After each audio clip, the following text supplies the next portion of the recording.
So people wonder sometimes why we do all the things that we do with the unhoused in our community. A group of people, I think, possibly more unloved and unwanted than undocumented immigrants who get shooed from place to place to place and often cannot sleep for more than a few hours at a time.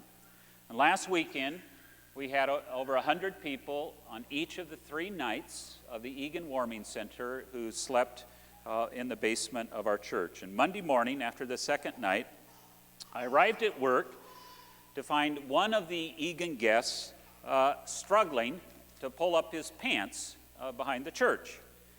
And the sight I saw as I pulled up to begin a week of doing the Lord's work was not one that I would wish upon anyone, as he bent over with his pants just above his knees. And as my brain was trying to comprehend, what I was seeing, shall we say, the light of the full moon shining on the doorstep to my office, I had 2 thoughts. First, I noticed his zipper was where his back pocket should be. And second, it was going to be a long week for both of us. I mean, what do you say to a man with his pants on backwards, struggling to get them up where they belong on a freezing Monday morning? So I got out of my car and I said, "Can I help you, sir?" And he said, "Just kill me now. I'm tired of this," fill in the blank. And I sensed the crisis he was facing was greater than having his pants on backwards. So I invited him to come back in and to see if I couldn't help him at least get his pants on straight. And I noticed as he struggled to come down the stairs into the basement, he was struggling to hold his pants up. And I realized he had no belt. So I sat him down. I said, "Listen, why don't you get your pants off, turn them around. I'll go see if we have a belt in our helping hand room." And as I go back there, I hear a voice say, "Whoever has 2 coats, give to those with none." And I said a prayer. "Dear Jesus, may there be a belt in the helping hand room." There wasn't. And I also noticed he was missing a sock. I did find a sock, which is a good thing, because otherwise I would have gone the day beltless and sockless.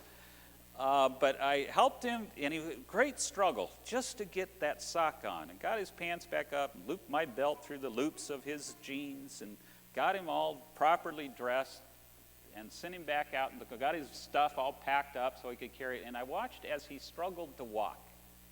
I mean, our toddlers walk better. And I thought, this man walking down the alley, people are going to assume 9 o'clock in the morning and already he's drunk. And I knew better. He'd spent the night at the church. He didn't have any alcohol. There was not anything on his breath.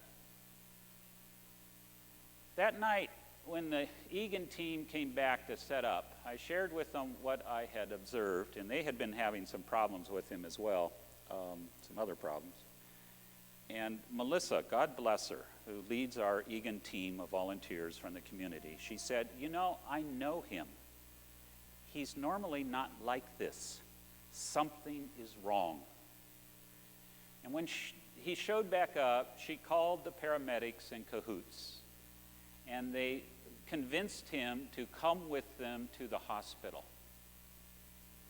And I got a text, email the next day.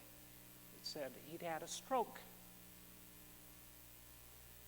We literally saved his life. He would have died on the streets if someone hadn't got him out. And all I did was give him a belt. Jesus said, "Foxes have dens, birds have nests, the Son of Man has nowhere to lay his head. And neither do the unhoused." Why do we do what we do? It's simple. Because we are going to follow the gospel, not social norms, and show the love of Jesus for everyone. And Jeremiah says, when you do that, you find the dwelling place of God right here in our midst.